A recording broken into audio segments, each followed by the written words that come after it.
Thank you for joining us wherever you are. This podcast episode is brought to you by the Old Ways Actual Play team. This actual play uses the 7th edition Call of Cthulhu tabletop role-playing game rules by Chaos. This actual play is performed by adults and in an adult setting. While we try very hard to stick to language for all ages, listeners should know that this podcast may include mature themes. All content, including names, places, events, companies, and etc., that may bear resemblance to entities living or dead, is strictly coincidental.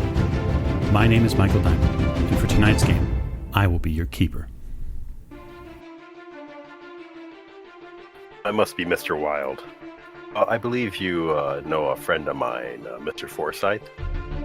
Yes, I strolled on the deck and saw Mr. Forsyth. It must have been middle of the night. Couldn't sleep. Miss O'Shea, I am in need of your assistance, please.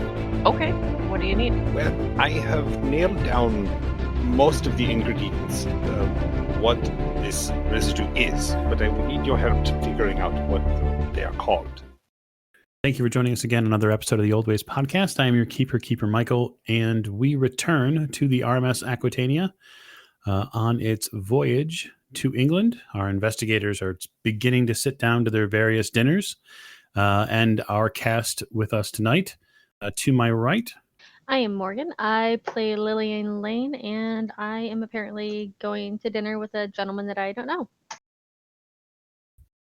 I know, right? You've bagged a Taft. Who would thought that? It's so exciting. Yeah. You're the Taft sort of girl. And then at the end of the table. This is Jake. I'm playing Jack Doyle, and apparently I am not a scholar. No, it doesn't seem. It seems like you've put books down to pick up the bottle with your friends, which is common in the 20s. And to his right. This is James. I'll be playing Dr. Sigmund Dattenbach. And hey, we are on vacation. Let's have a good time. Yeah, I'm beginning to get concerned with the vacation mode the doctor is putting himself in. I mean, I'm not saying anything's happening, but I'm just saying. Oh, shouldn't be worried. Indeed. And then last, but most certainly not least. Tiffany, and I'm playing Maeve O'Shea, and yeah, spooky stuff. Spooky stuff indeed. So the last time we sat together, we found something missing. And that missing piece was Mr. Forsyth. Gone in a seemingly black poof of smoke, with the tendrils of fear and anxiety and pain racking around his body, thanks to Miss Lane's handiwork. The investigators are amiss at what's happened to him. They've made their initial investigations and have decided to simply put them on hold temporarily while they determine what may have become of their former compatriot. So we raise the curtain tonight on dinner. Dinner aboard the RMS Aquitania for first-class passengers is a wonderful spread. In the main dining hall, many of the characters have gotten together, but cordoned off from the main dining area, this more secluded alcove, we join Miss Lane sitting down with a member of the Taft family, a Joseph Taft, to a meal fit for a king, or at least the size of a king, as Joseph Taft is no small man. Taking after his uncle, you can see that it seems that Joseph Taft has the same air of bullish, braggart nature. He kind of bowls you over, Miss Lane, with his opening salvo of stories on all of the wonderful Taft legends. He kind of almost pelts you with story after story, as if he's performing for an audience of one. He bangs on the table and says, "More scotch over here, please." He yells to the staff that are nearby. "I tell you, Miss Lane, this trip that we are taking to England is an auspicious one for sure. As my uncle did in his life as a lawyer and judge, I so will, in my career, seek a lifetime appointment upon my return to the Ohio legislature. Well, that sounds wonderful. The Republican Party is ready for another Taft. Oh, Kind of pushes your response out of the way. I'm sure they are. So tell me, what brings you to England? Just some sightseeing. Sightseeing. Come now, Miss Lane. We are familiar with your family and their philanthropic escapades. I'm certain that your father has decided that there is a new bauble or a new industry he must poke his nose into. You telling me you're doing this all of your own accord? Well, as I often tell my father, I am my own person as well. Really? Such a upstart for a lady in the 20s here. You'd think that you were independent. I know. One would think. I noticed, too, that you keep a fair amount of folks around you not of your own station. It's quite rare these days. My compatriots are quite up to the task of sightseeing in Europe. Well, hopefully they don't run afoul of any faux pas of manners. We wouldn't want them acting out of turn. And really, Miss Lane, a German? The doctor? I mean, we fought a war. Super educated gentleman. But he's wonderful company. Has he tried to get you to swear fealty to the Kaiser? No. He is not. He smiles. I'm sure he's a fine gentleman for a German. Just like I'm sure you're a fine gentleman for a Taft. Maybe. Time will tell. They come and fill his glass again. A almost morose and sorrowful situation. You don't believe Mr. Taft needs any more alcohol to fuel his braggart ways. He dives into more food. It's almost like eating with a rhino in that regard. So back at the other table, the, say, Taftless table, Jack, did you bring Steven to dinner with you? Yeah. Okay. So you would get to the dining hall and they would tell you that Steven, they would say this passenger here is not prepared for first class dining. Sir? Also, to get you a coat. Steven kind of leans on you a bit. Yes, old boy, I think I will need a coat. He steps forward and looks at the maitre d' and kind of sizes up the lapels on his jacket with his forefingers. You have a nice coat. Can I borrow this one? The hostess maitre d' kind of steps back a bit. Sir, please. We have a dining jacket if you're in need. Doctor, you and Maeve see this going on at the front desk area. There's a bit of... It's not a fracas per se, but it's close to developing into one. Try to insert myself harmlessly into the situation. Try to diffuse things. Jack! You have not introduced me to your friend here. Yes, a friend here, just coat for the evening. This gentleman sticks his hand out. How you doing? Steve Masterson. Nice to meet you. My name is Dr. Sigmund Tattenbach. Tattenbach, huh? He looks back at you. You telling me you shacked up with the Germans? And then he laughs. Not all of us are bad. We always had more in common with the soldiers. As far as I consider it, Doctor, water under the bridge at this point. The war is over. Everybody's happy about that part. Wunderbar. Come, enjoy us. They kind of muscle a jacket around Steve's shoulders. It doesn't necessarily fit him super well, but it does fit him enough where he won't look completely out of place. And they sit down at the table They seat you at the table that Miss O'Shea is holding down at this point. Miss O'Shea, you see a kind of blonde, frizzy-haired gentleman. He has relatively smart hazel eyes. He has a pretty striking face. The only thing that is a little strange about him is that he has a scar that leads from the left side of his lip all the way up to his ear. It looks very similar to some of the other wounds that folks who were in the war got. He moves around the booth a bit that you're all sitting in and takes up a lot of the formerly dead space between you and the seat next to you. My apologies, Steve Masterson. Maeve. Jack, is this your girlfriend? I give him like the most hell no look. You didn't tell me. She's a business acquaintance. Oh, well.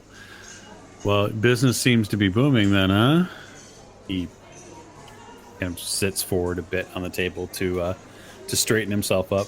My apologies, Jack and I had a few games of cards before we made it to the dinner table tonight. Excellent. So, what kind of business are you in now, Jack? Private investigations? That's investigations. Investigations to get you first-class booking. That's got to be a... That's got to be a paycheck. Oh, it's pays to know the right people. Yeah, and which one of you... He kind of like... Masterson kind of waves his finger around a bit. Which one of you is... Doctor, are you paying for this trip? I didn't know doctors made that much money. I wish I was paying for this trip. Well, whoever is paying should get us more drinks. Right, Jack? Sounds good to me. Hold my hand up for the waiter. Okay. You hold your hand up. The waiter stops over. Yes, sir.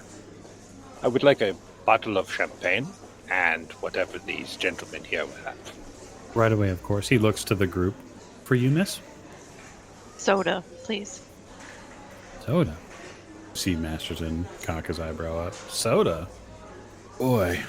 Tough crowd. I'll have whiskey. He holds up his fingers.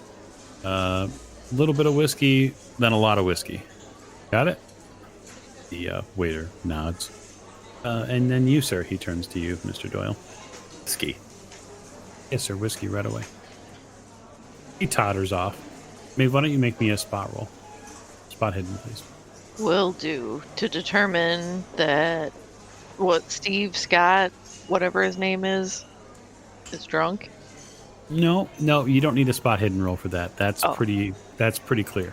Okay. No, 92 out of 68. Okay. Pretty excellent. The drinks come, food comes, it arrives. They put out different plates of salad and bread, and you start getting the first of several courses. Miss Lane, the second course hits your table as the rest of the hall, for the most part, is getting served the first. It's at the second course where you see Captain Barkley stop over, and he kind of glad hands a bit with Taft and says hello to you. He asks about your friend that's gone missing. Have you been able to locate them? Has the bosun found anything for you? They have not. They currently consider him lost at sea, but I'm hoping he turns up. Maybe I went and had a drink on third class or something. Taft says, have you checked some of the lower decks yet by chance? There's a certain element here, Miss Lane. They have to keep it below decks, you understand. Oh, he might have gone and played cards below decks as well. I'm sure he'll turn up. Well, I have nothing but the utmost confidence in Captain Barkley and his men. The captain nods and tips his hat. Thank you, Mr. Taft. Think nothing of it. The captain kind of exits stage left. He does give you a bit of a look. It almost reads as I'm really sorry. And he kind of moves along. Taft lights a cigar. Sweet. So, what should we talk about, Miss Lane? Well, you were just telling me stories of your grand adventures. I mean, you can continue with that if you'd like.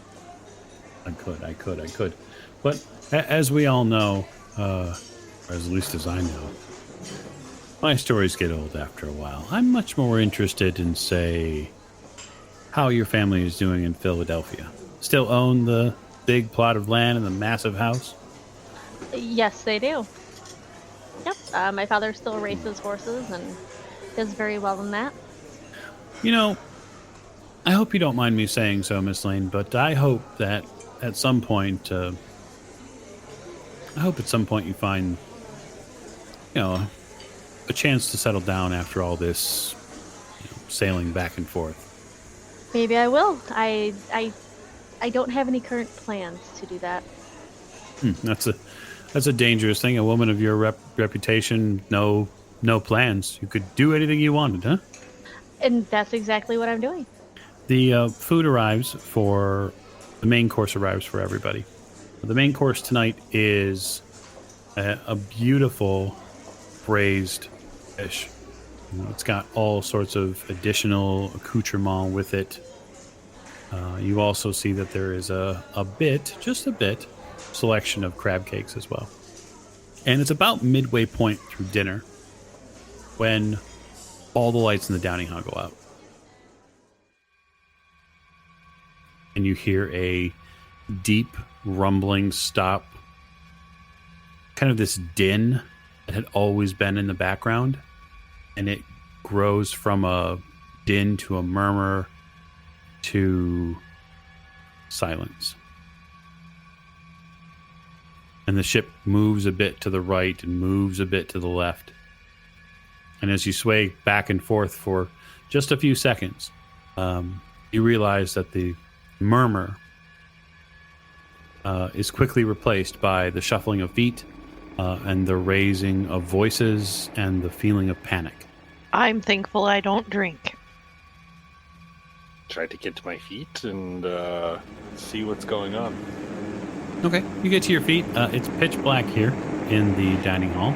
It's in a rather enormous place with now a lot of moving people in it. Miss Lane, you hear Joseph aghast. He puffs out his cigar and he moves not towards you per se, but he moves around the table as to not put his back to the main floor. Almost like he moves next to you. And he says, the lights are out, be careful. I don't make any move to move yet. Okay. Beware of the people, Miss O'Shea. The candles on the tables. There are candles on the table. They had been snuffed out after the salad portion of the meal because there were overhead electric chandeliers. Oh, well, then I will light a match and light a candle. You light a match. You get about, maybe 2 feet of light from the candle, give or take. Not a whole lot, but it's a little. And then a good 15, 20 seconds after that, you start hearing other people do very similar things. And then after a minute or two, the dining area in the first class is lit by tiny crystal twinkling lights. And Maeve, you get a real eerie feeling in your chest. As the lights seem to dance back and forth and bob left and right as the ocean pitches the ship back and forth. I'm going to be looking in the shadows. There are an awful lot of shadows. Which ones in particular? The ones in the corners, mostly. Ones by our, Lillian's not at our table, so by her. Basically looking for, the thing that was, outside my mom's window kind of thing. Sure, that's reasonable. You hear the booming voice. It's in your mental state, it's absolutely reasonable. You hear the booming voice of Captain Barkley take over. You hear, "Folks, everything is all right. Stay in your seats. We're going to get this corrected immediately. And that does seem to at least steady some people. You see two what look like torches get turned on. So big battery-powered torches. And that does give a little bit of light, a little bit more light into this room. And people kind of steady a bit. Doctor, give me a spot hidden roll. Actually, not spot hidden. I apologize. It's listen. That is a 25 under 68. A hard success, sir. You hear the wind pick up outside. And the last time when you were walking to dinner, the sky was darkening, but it was relatively clear. And this feels like a whirlwind running along the side of the ship. You can hear it. You can hear the whistle through the open windows on the side of this cruise ship. I don't like the sound of that. Jack, what is that? Do you hear that? I don't know. You can roll listen if you want, Jay. 6. Yeah, 4 out of 26. That is an extreme success. Very good. So you hear more than just that noise. What you hear is that whipping sound that the doctor's talking about. And you hear it roll through a part of the vessel right by the first class dining area that you're next to. And it almost feels like you're hearing somebody moan, like someone's just utterly in pain and sorrow. It kind of takes hold of your ear canal and it won't let go. Oh, that doesn't sound good at all. You see Stephen get up from the table and kind of try to push his way out of the booth. We gotta get out of here. Did you hear that? He looks a little shaky at this point. Down. That didn't do it.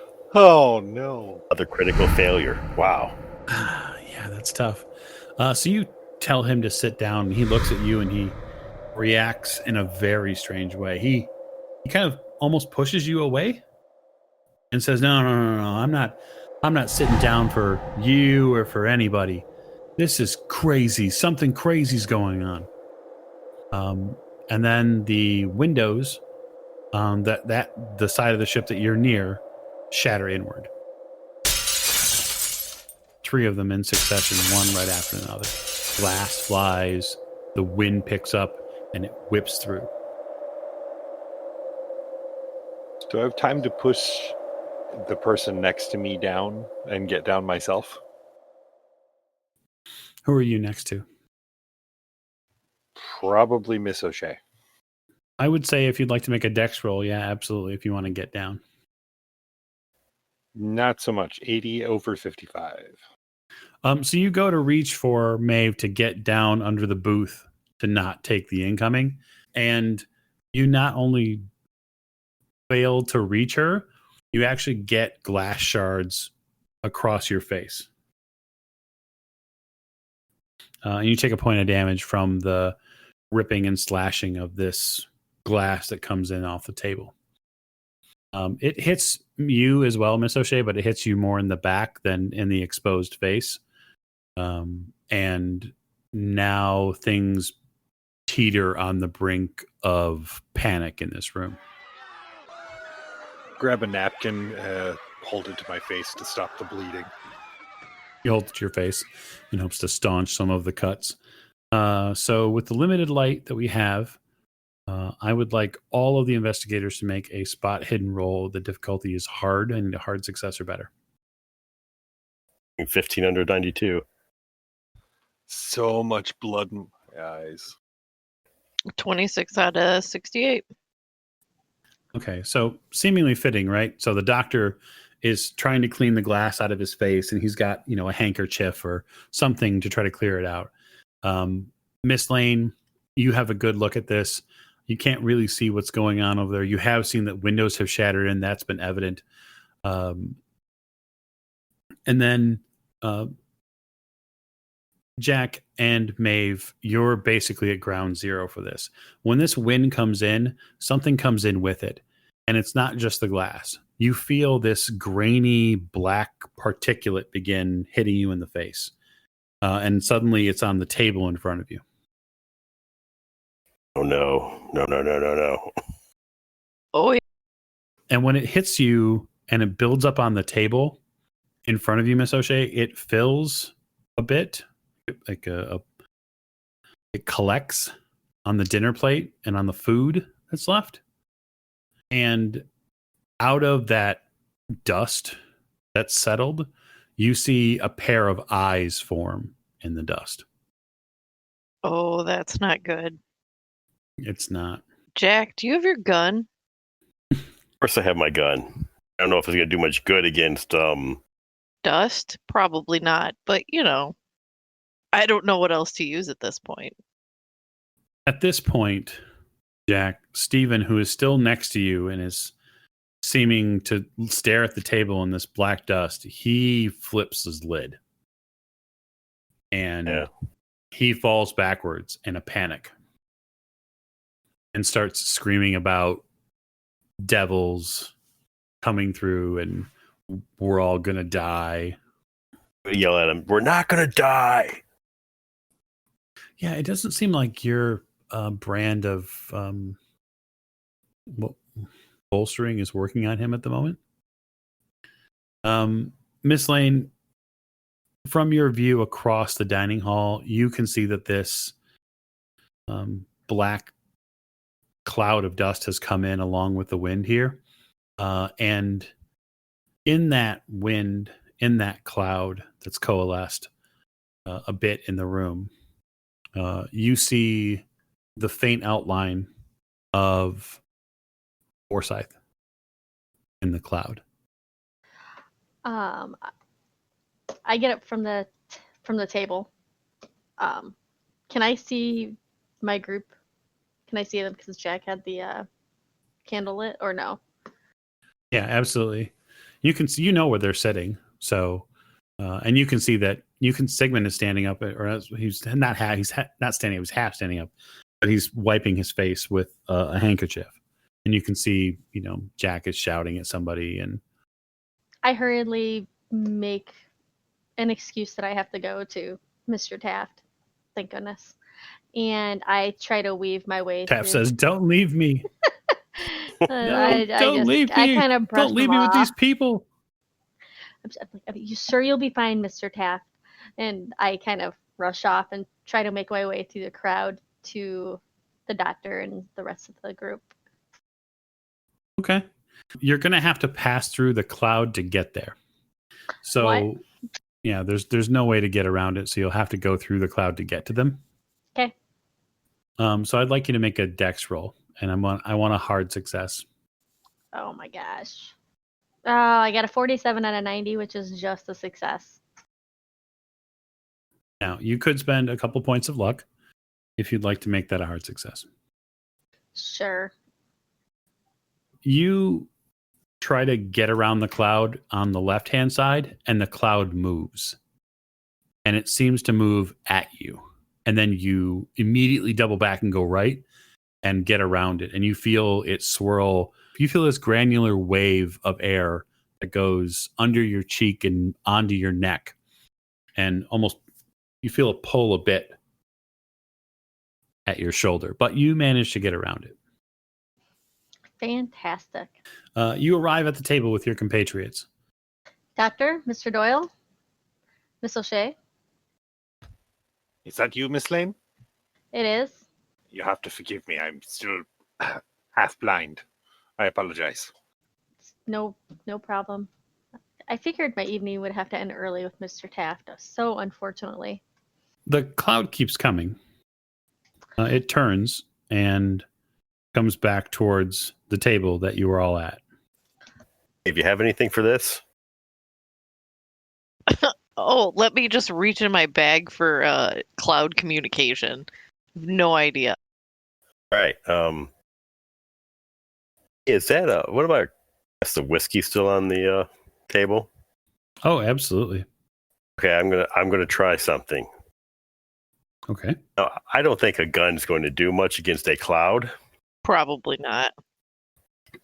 So I'm going to take a mouthful of whiskey and the candle and blow it at the cloud. Okay. The You're hairy going to attempt to become a. Yeah, he's gonna become a circus performer. Do I see him doing this? Yeah, why not? I saw this at a circus. Sweet. How hard could it be? Right. If I see him doing this, I'm gonna stop him. You're going to stop him. Yeah, well, You are faster than him just based off of dexterity. So, why? I mean, he grabs the whiskey, but it's hard to know, I guess, specifically what he's. You have a Zippo, right? Is that what you're going to use to light things up, Jack? Yeah. So I guess it's hard to know that he's going to do it until maybe the absolute last moment. How would you attempt to stop him? I was just gonna yell at him to stop. Because if I saw the body of Forsyth in there, I probably don't want him lighting the cloud on fire. I mean, that's your call. So, Just saying. I mean. Yep. Okay, so play it out. All right. So Jack, you had picked up the bottle of whiskey and all that. Hmm. Had you started your action? Big old swig. He reaches into his pocket. He pulls out a lighter. And I'm assuming I noticed that he's doing all this. So. Oh yeah, he's doing it right in front of you. Sweet. Jack, before you go lighting that on fire, you should know that I saw the shadow of Mr. Forsyth in that cloud while in the dining hall.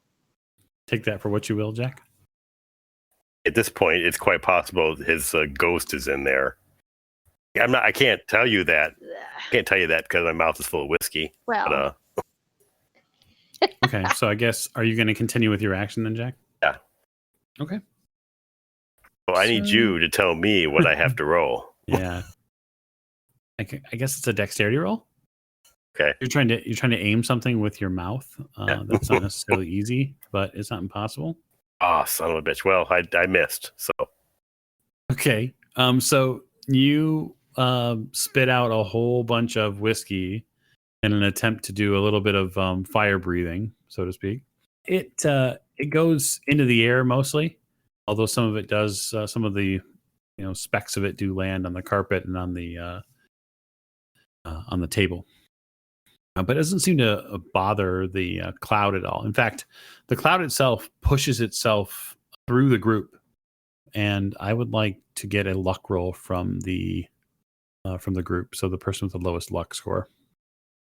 That used to be Forsyth. It did. He had a luck of 39. I don't know that that's the same anymore. So I have a 40. I have 47. Jack has 69. Yeah, so it looks like it's Morgan. Oh my gosh. All right. That's awesome. And a 53 out of 40. Woo woo. All right, Morgan. The cloud bolts through the group, and it also bolts through you. And when it does so, it invades your lungs a little bit, and you begin a racking, terrifyingly difficult cough. It doubles you over immediately. So now what I'd like you to do is I would like you to make me a con roll. Oh my gosh. I got a 76 out of 60. So you will take 2 points of damage, and that's internal, so it's really painful. How many points? It's 2 points of damage. And then you fall to your knees on the ground here in a horrible, racking, painful cough as this cloud bowls you over and then bolts back out of the dining area through the windows that shattered and then seemingly off into the great beyond. This coincides with the lights coming back on in the dining hall as well. And Doctor, you finish scraping the particulates of glass at your face in time to Miss Lane double over. Rush to her side and see if there's anything I can do to help. Between my hacking coughs, I ask him for water, if I can. Give me a medicine roll, Doctor. I will spend the 2 luck that I need to make that a success. Okay. Sure looks like a mustard gas attack. Well, I definitely get her some water and help her get some air. Okay. A lot of the other guests around this table are trying to collect themselves back up. Those of you spying around the room and just seeing and keeping an eye out can see that the once haughty and uppity Mr. Taft has pulled himself off of the floor and is trying to straighten his clothes as to not look like he was or anything less than in perfect condition the entire time. And yeah, the scene dilates back out time-wise, and you start seeing people put themselves back together. Is Miss Lane breathing a little easier again? It's hard to tell. You've gotten her to the bench area, the booth area where you guys are sitting at, and she's still coughing pretty hard. It only reminds you of a mustard gas attack because it's that same sort of like deep lower lung cough. That It kind of echoes around. Hacking, that deep whooping almost. It rolls up from the bottom and then eventually out her chest. And as you're trying to help her steady herself, you can feel in her chest the rumbling. The rest of the investigators hear the din of the engines and motor pick back up. Look over at the people at the table with a obvious questioning look as a, hey, what the hell look. Forsyth is kind of still around. It seems that way, I guess, in some fashion, right? So, how's Steve doing? He does not look well. It seems that in the commotion and confusion after he panicked when he saw this cloud, they have actually escorted him out of the first class dining hall. The rest of the guests try to get back to some semblance of order and dinner. You hear the music in the room pick back up. And it's at that point that the wait staff begin collecting things around the table to try to put things right. I kind of put a damper on my dinner. Well, yeah, you could say that. So are we the only ones that saw this? Like, no, I'm asking the group. Oh, Like, okay. I mean, nobody else seems to be, phased? I mean, a little bit, but not like they should be. Yeah, doesn't that seem a little strange? I think we can all agree that people tend to ignore what they can't or explain away what they can't understand. Perhaps. And it was quite dark in here. So perhaps all they heard was us yelling and the wind and whatnot. I didn't start shooting. It's not too late for you to start shooting. Go ahead. Not shooting. I should stop saying that because every time I say I'm not going to do something, I end up doing it. That's what makes it great. You recover your breath, Miss Lane. Well, that's good, because that just sucked. Well, whatever that was, it went right through me. Literally. That is what it seemed like. Not something I'd like to repeat. No. It seemed that way when I was trying to come from the table with Mr. Taft, that it was trying to grab at me, but I was able to get around it then. That seems very strange to you, Miss O'Shea. Did it seem like it was going for anybody else? Or just her? No, it seems like it went right for her. Interesting. They're very angry with me. I think you upset something with whatever you did in his room. I think I did as well. Perhaps it was just something that wanted to make sure that you did not finish your dinner with Mr. Taft. Oh, that is fantastic. It could have been a little bit less intrusive, though. Yeah, next time one of you guys can dine with Mr. Taft. No, thank you. Cool. I'm all right with that. He pretty much told me I needed to settle down and get a husband and popping out kids. I mean, what year is this? Sure, he wasn't possessed by Mr. Forsyth. He could have been. I was waiting for that. The staff in the dining hall do what they can to make you food if you're still hungry. For those guests who aren't, they apologize profusely for what happened. They say that there must have been an engine situation. Doctor, they pay very close attention to you because of the glass. And then the ship's medical personnel come over and begin to make sure that you're okay. I let them do their jobs. They're pretty efficient. They inspect the cuts. They make sure that there's everything is clean, and then they, bandage you up. It feels good to have someone take care of you. I let them take care of me, and then I think I'm headed back to my room. I've had enough excitement. You head back to your room. You manage to make sure that you have a quick last bit of a drink before you leave, but you head back to your bedroom. Oh yes, I finish off my glass of champagne if it's not disturbed or on the carpet. It's not on the carpet. The glass is disturbed a bit, but the bottle itself seems to still be okay. All right then, excellent. So what are the rest of you doing? The doctor begins to adjourn himself back to his room. I think that's a great idea. Back to my room. Same. I will go with the ladies, but I want to talk to Maeve. Might want to try to look into this because we're going to be stuck on this boat for a few more days, and I don't want this to continue to happen. Well, I don't think any of us does, but I can look and see what I have. Yes, that's all I can ask. Understand that I only have so much with me. I mean, I can look more into what Erica gave us since this stuff didn't happen until those books, we got those books and stuff. See if Mr. Carlisle had similar issues, but we don't have his journal, which is a big giant bummer, by the way. I don't think we're going to have it anytime soon. No. Yeah, I'll get looking in books. Maybe I'll have something by the morning. But you can, but don't wear yourself out. Okay. Yeah, like that's going to happen.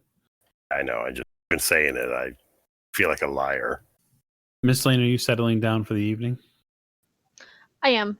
I'm a little worn out between the early morning and my conversations with Mr. Taft and then the Sandy Cloud thing. Doctor, did you want to make a first aid roll for your work on Miss Lane? I would love to. One moment. That is a 19 under 59. Hard success, sir.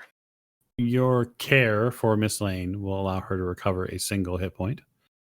So she feels a little bit better, but she definitely needs the rest. And then realistically, Miss O'Shea, what are you going to dive into to attempt to ascertain what's going on? Like I said, the best thing I have to look at right now is some of the new books I got. Okay. See if there's like any spells in there, maybe look for similar components, things like that. Since I know there's jasmine and cedar and frankincense because we could smell it. Yeah, and interestingly enough, while you get back to your room and you begin thinking about all the things that make up, I guess, the clues that you found post Forsyth's disappearance, now that you have a moment to reflect, you realize that the dining room for a moment smelled like jasmine too. So hopefully I can find something then. Well, I guess what I would like to know is you're going to make a Cthulhu Mythos roll, but if you're going to utilize the books to make that roll, which book are you going to utilize? Let me take a quick look again. Because you haven't read them all just yet. No. I'm gonna look at the Noctic scripts. Noctic manuscripts. Okay. Mhm. So you're gonna use the Noctic manuscripts to attempt to ascertain what happened tonight in the dining hall. You get these manuscripts back out, and you begin working through them and attempt to find some sort of reference. And so go ahead and make a Cthulhu Mythos roll. And when you make the roll, go ahead and add 30 to your roll. I mean, it's 11 out of then 50. Yeah, you can't get the hard success bonus for it because it isn't technically your skill. Right. But that is a success on Cthulhu Mythos, which is really cool. I think that's the first. Is it the first one? I think so. Into season 3, and we finally have our first successful Cthulhu Mythos roll. So you plumb the depths of these manuscripts in hope of finding a reference to what you've seen this evening. You come across a rather strange spell. And this spell appears anyway on the outset to be something very similar to what you experienced. So it appears anyway that it allows you to transform yourself into a ghostly form and then to parade around a location and attempt to divine what is happening there. It's some strange transmutation of spirit, and it looks very complex. The overall working seems to be complex, but it does call for certain things that sound familiar. Right? It does call for frankincense. It calls for jasmine. It calls for charcoal made from a lightning-struck oak tree. It calls for a specific dram of blood, and then it lists this sort of chant that is said afterwards. It's definitely something you've not encountered before. But this looks like, quite frankly, to your trained eye, it looks like it's out of Forsyth's league. I mean, unless he was a secret occultist. Yeah. So somebody else had to have cast this. Somehow transferred it to him. I mean, maybe. It doesn't appear anyway that it's something that you would direct at someone else. There's no invocation portions as far as you're reading, and just the light portion that you're doing. You don't see it directed at anybody. It seems to more be directed at itself. Right. It's a transmutation that you put over yourself. Yeah, but he couldn't have. Here's the thing. But then, if you can do that, where you can transform yourself into this thing, why couldn't you then use that to look like somebody else? That is possible. Perhaps. This kind of unraveling of the spell work that's in here takes you the better part of 4 hours to get to the bottom of. At least I made some good headway, though. Made some leads. Okay, after that, then I'm just going to bed. It's probably roughly midnight before you head to bed. Okay. Anybody else doing anything for a final echo that evening? I should probably go see if I can find Steve. A bit of a fright. So you're going to hunt down on the low, see if you can find him? Yeah. Probably crying in a corner somewhere. Right. Oh.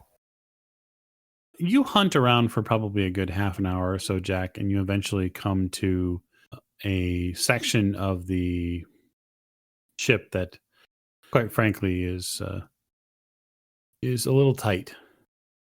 There's a lot of folks down here, and you're not readily familiar with the construction of this port of the vessel.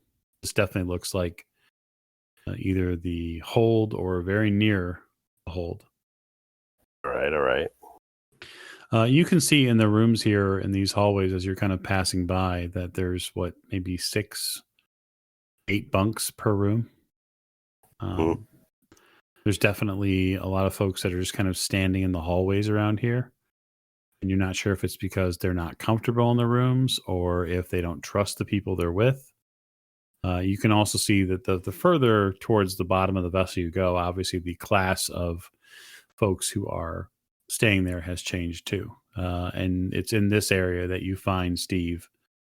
He's in what looks like a recreational room, if you can call it that. There's a few chairs, there's a few tables, there's a lot of open floor. And he's looks like to smuggle a bottle from first class down here. And he's staring out the window or the porthole, as it were. I'll sit down in a chair next to him. Hey, Jack. He takes a swig from the bottle. What was that? Hard to say. The window's shattered, the glass goes everywhere, and all I see is all it was a bunch of eyeballs to me. I swear, no lie, all I saw was eyes. I believe you. It's not right though. That can't be right. I'm going to tell you something. You need to believe me. You do that? He takes another swig from the bottle. I can sure try. There are things in this world. Dark things, evil things. And investigation I'm on, tracking things like that. To stop somebody or something. Figure it out. That's crazy. I thought it was crazy too. Trust me, I've seen a lot worse things than that cloud of darkness back there. I mean, we saw some stuff in the war in France and Germany, but I've never seen anything like that. Hopefully you'll never have to see anything like that again. I can't believe you're cool. I can't believe you're like nothing ever happened. I came back from Europe, and I was in a bad shape for a long time. Ever since I started chasing these things, I have a new purpose. Yeah, maybe that's what I need. Maybe I need to focus on something else. This business with going over and trying to help start this business in France is, I don't know. I thought it would give me something to focus on. To, I got talent. I can do things. Yeah.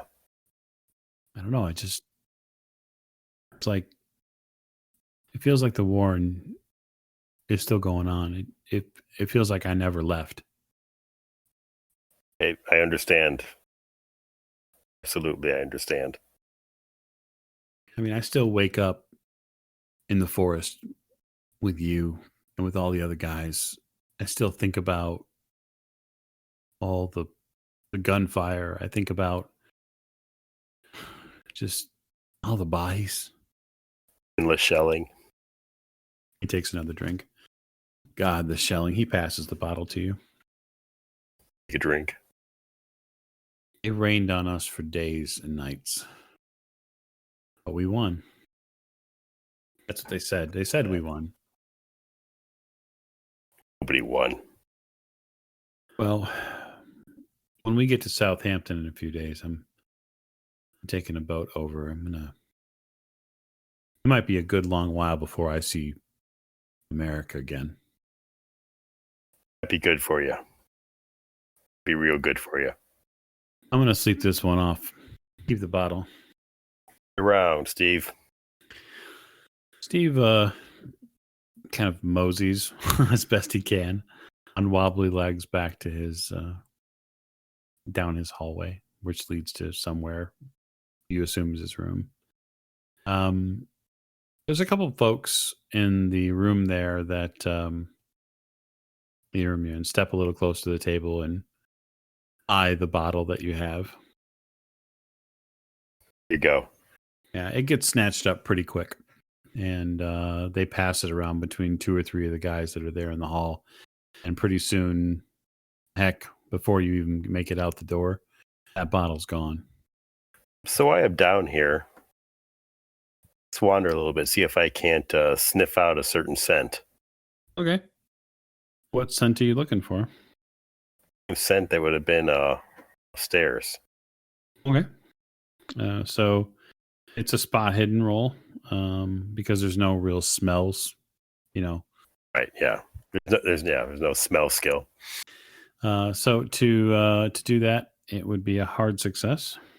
You got 88 under 92. Okay, so that's definitely an extreme. You wander the boat for probably a good 5 or 10 minutes, just looking down passageways, kind of poking your nose in, literally, where it doesn't belong. And eventually you find a section at the back of the boat where it looks like there is some storage of where they're storing the excess luggage. And that is where you find and pick up on that scent. It's definitely in the hold. You'd have to get into it. You have to break into the hold to get to it. Oh, is there a lock on that hold? Yeah, absolutely. They would have to lock the hold. Oh, God. It's like I'm not getting into that lock. Critical failure. Okay. So you get your tools out. No, 3 of them tonight. Yeah, it's been a tough night for you. And as you're working your tools around in the lock, you snap one of the picks that you have, and you're not sure you can get it out at this point. And then you hear, "Can I help you?" from behind you. Hmm? You turn around and you see a member of the crew, blue jacket, gold buttons. Looks like one of the shipmates here. Can I help you, buddy? I was just looking for something I dropped. Down this hallway? Yeah. Why don't you give me a fast talk roll? Dude. I mean, at least it wasn't critical. Fair enough. That's true. 87 out of 52 is a failure. He steps up and then alongside you and looks at the door. Listen, the hold is locked for a reason. And then he looks closer at the lock. Did you put something in here? Put something in there? Of course I didn't put something in there. Why would I put something in there? All right. Let's go. Dude, we're gonna have to come get you out of the pokey. He turns around and motions you towards the opposite end of the hallway to leave. All right. Listen. Okay. Thought I heard something down here, and so I came down to investigate. That's all. Really? Yeah. Well, I'm not sure who put you in charge of ship investigations, but if you heard something strange, you should report it. All right. I'm sorry. I'm a private investigator from the States. It's just professional habit. Next time, keep your curiosities to yourself. He gives you a real stern look and then waits till you leave. So I'm going to bed. You head back upstairs a little bit sullen at having lost a tool of the trade, literally, and watching your war buddy go a little nutso and having your dinner ruined. Yeah, it's been a real bang up night for Jack. All right. And I think that's the perfect place to end the episode. So you all go and doss down for the night, get some rest. And tomorrow, you hope, is a new day. So thank you for joining us for another episode of the Old Ways Podcast. We look forward to seeing you again next week.